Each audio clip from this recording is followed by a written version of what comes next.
שנה שלא היה לנו זה, וזה פשוט גומר אותי. אני רואה שהרופאה קצת בשוק. היא התחילה לשחק עם השרשרת. אז אני קמה והולכת. בדרך הביתה פגשתי את מרצ'י מההתעמלות. הבנות לא סובלות אותה, אני לא יודעת למה, אני דווקא מחבבת אותה.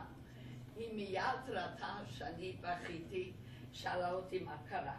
טוב, אני לא יודעת איך זה ברח לי, וסיפרתי לה.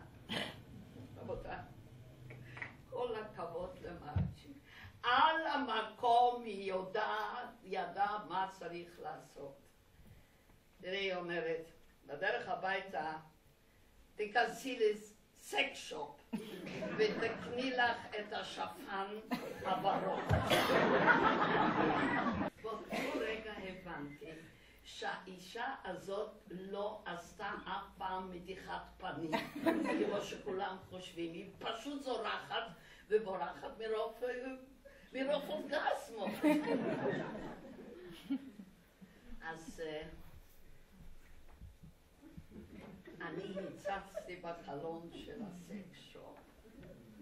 פחדתי, רציתי לראות אם זה נראה כמו כל חנות רגילה, או אולי המוכרים שם מסתובבים חצי ערומים. בסוף נכנס